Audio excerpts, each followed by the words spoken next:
तो हेलो दोस्तों, तो आपका मेरे नए वीडियो में स्वागत है। तो आज हम जानेंगे कि स्टॉक मार्केट क्या होता है। तो इस टॉपिक पे हम लोग बात करेंगे और बहुत लोग बोलेंगे कि यह टॉपिक तो हमको पहले से ही पता है, इसमें क्या होता है, क्यों होता है, कैसे होता है, फलाना ढिमकाना जो भी है। तो मैं आपको बता दूं कि ये वीडियो सिर्फ उनके लिए है जिन लोगों को शेयर मार्केट मतलब कि स्टार्ट करना चाहते हैं और कुछ नॉलेज नहीं है। तो ये नॉलेज में उनको कुछ देना चाहूँगा ज़रा सा स्टॉक मार्केट के बारे में, क्या क्या होता है, क्यों होता है, कैसे होता है। तो चलिए वीडियो को हम स्टार्ट करते हैं बिना किसी देरी के। सबसे पहले हम जानेंगे शेयर मार्केट में शेयर मतलब कि शेयर का मतलब क्या होता है। देखिए, किसी भी कंपनी को जो है चलाने के लिए पैसे की ज़रूरत पड़ती है और जो कंपनी क्या होती है, कंपनी की अपने जो मालिकाना हक यानी ओनरशिप को इसको छोटे छोटे हिस्सों में करके जो है कि बेचती है, तो इसको ही हम लोग शेयर बोलते हैं। तो इसका मतलब सिंपल है कि अगर आप किसी भी कंपनी का मतलब कि शेयर्स को थोड़ा सा भी खरीदते हैं, 1 या 5% या 10%, तो आप सिंपल सी बात है उस कंपनी के जो है आप मालिक कहलाएंगे। मतलब कि आप जितने जितने परसेंट आपने शेयर को खरीदा है, 5% या 10%, तो उसके आप सिंपली है जो कि आप उसके मालिक कहलाएंगे। देखिए, शेयर मार्केट क्या होता है, जहाँ जो कंपनियों को शेयर्स होते हैं उसको हम बेचते या खरीदते हैं, उसको हम शेयर मार्केट बोलते हैं। और हमारे जो इंडिया में है 2 बड़े शेयर बाजार हैं यानी कि स्टॉक एक्सचेंज मार्केट है। तो सबसे पहले है BSE, तो मतलब BSE का फुल फॉर्म है बॉम्बे स्टॉक एक्सचेंज।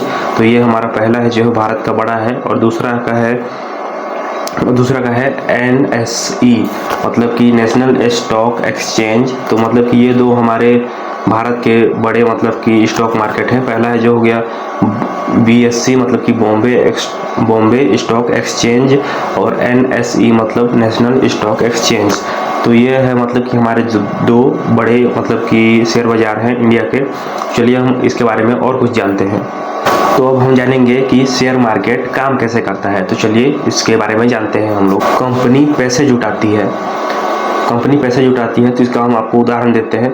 जैसे कि मान लीजिए कि आपका जो रिलायंस कंपनी का है उसको एक नया प्रोजेक्ट स्टार्ट करना है। तो उसको प्रोजेक्ट स्टार्ट करने के लिए जाहिर सी बात है कि उसको पैसे का ज़रूरत होगा। तो वो अपने क्या करेगी, अपने जो शेयर्स है उसको मतलब कि बेचेगी और लोग शेयर्स को खरीदते हैं। मतलब कि जो भी कोई कंपनी शेयर्स बेचता है उसको लोग जो है खरीदते हैं। इसका मतलब क्या होता है कि आपने जो उस मतलब कि उस कंपनी का 1% या 2% भी शेयर खरीदा है, तो आप उस छोटे से कंपनी के जो है आपकी मालिक बन जाते हैं जितना शेयर्स आपने खरीदा है। और देखिए, और ये एक बहुत ही इम्पोर्टेंट बात है और सिंपल सी बात है, जो कि शेयर मार्केट की जो है उतार चढ़ाव होते रहता है। कभी रेट ऊपर है तो कभी स्टॉक्स का जो रेट है वो डाउन आ जाता है। कीमत होता है वो डिमांड, मतलब इसका कितना डिमांड है, कितना सप्लाई है, इसके हिसाब से इसका जो है कीमत होता है उसको तय किया जाता है। देखिए, अगर जो है कि कंपनी आपका मतलब कि आपने किसी भी कंपनी में इन्वेस्ट किया है और वो कंपनी मतलब कि अच्छा करती है, तो मतलब उसके जो कंपनी के शेयर्स के रेट हैं वो सिंपली बात है कि वो बढ़ेंगे। और कोई कंपनी आपने जिसमें इन्वेस्ट किया है वह कंपनी अच्छा काम नहीं करती है तो उसके शेयर घटेंगे, तो आपका मतलब जो शेयर्स का प्राइस है वो डाउन जाएगा। चलिए आपको मैं एक सिंपल सा मतलब कि सरल एग्जांपल दे देता हूँ। तो मतलब कि मान लीजिए किसी कंपनी का जो है कुल कीमत उसका है जो 1 लाख मान लेते हैं हम, उस कंपनी का 1 लाख है। तो उस कंपनी ने अपने जो है शेयर्स को छोटे छोटे हिस्सों में करके उसने अपने कंपनी का 100 शेयर्स बनाए। तो उसमें से एक शेयर्स का कीमत हो जाता है हमारा 1000 रुपये। और कंपनी अच्छा करती है, मतलब प्रॉफिट में रहती है, तो उस कंपनी का कुल जो इनकम हो जाता है, कुल कीमत हो जाता है उसका 2 लाख। तो 2 लाख हो जाता है उस कंपनी का टोटल कीमत।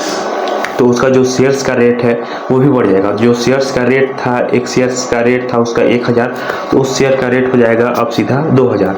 अगर आप इस शेयर्स को यानी कि बेच देते हैं तो आपको 1000 का प्रॉफिट हो जाएगा, मुनाफा हो जाएगा। अगर आप इस शेयर्स को नहीं बेचते हैं तो आपको जो कंपनी के हिसाब से कंपनी की तरफ से डिविडेंड मिलता है।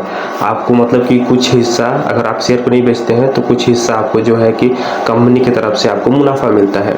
जब आप शेयर नहीं बेचेंगे तब पर भी आपको मुनाफा मिलेगा। अब हम बात करेंगे शेयर मार्केट से जो है कि फ़ायदा कैसे मिलता है। देखिए, शेयर मार्केट की कीमत बढ़ने से यानी कैपिटल गेन, सस्ते में ख़रीदा उसको महंगे में बेच दिया तो सिंपली हमको मुनाफा हो गया, क्योंकि हमने उसको कम में ख़रीदा और जितना में ख़रीदा था उससे ज़्यादा में बेच दिया तो हमको सिंपली सी बात है हमको प्रॉफिट ही होगा।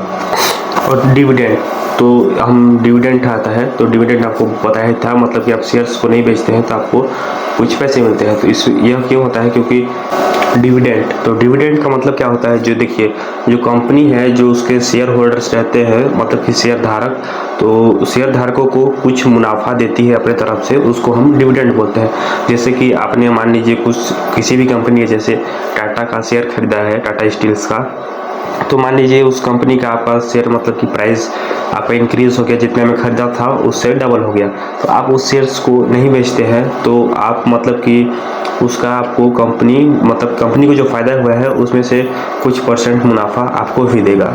अब हम जानेंगे शेयर मार्केट ज़रूरी क्यों है। पहली बात यह है कि कंपनियों को पैसा मिलता है अपने बिजनेस को बढ़ाने के लिए, और आम लोग या मिडिल क्लास लोग भी इस ग्रोथ में इन्वेस्टमेंट कर कर पैसा कमा सकते हैं। अभी जितना भी टॉपिक था मतलब मेरे हिसाब से स्टॉक मार्केट के बारे में उसको मैंने बता दिया। अब मैं इसको मतलब कि एकदम सरल भाषा में बताता हूँ कि स्टॉक मार्केट क्या है। शेयर मार्केट एक ऐसी जगह है जहाँ आम लोग और कंपनी मिलकर एक दूसरे की मदद करते हैं। इसमें क्या होता है कि कंपनी को जो है बिजनेस बढ़ाने का मौका मिलता है और जो है कि आम लोगों को मुनाफा कमाने का मौका मिलता है इसमें। तो आज का वीडियो आपको अगर अच्छा लगा होगा तो लाइक कर देना, क्योंकि ये मेरा फर्स्ट टाइप से ही वीडियो है, तो देखना थोड़ा अच्छा लगे तो लाइक सब्सक्राइब भी कर दीजिएगा। तो मिलते हैं नेक्स्ट वीडियो में, तब तक के लिए बाय। अगले वीडियो का इंतज़ार करिए क्योंकि जल्द ही नेक्स्ट वीडियो भी आएगा अगले टॉपिक में।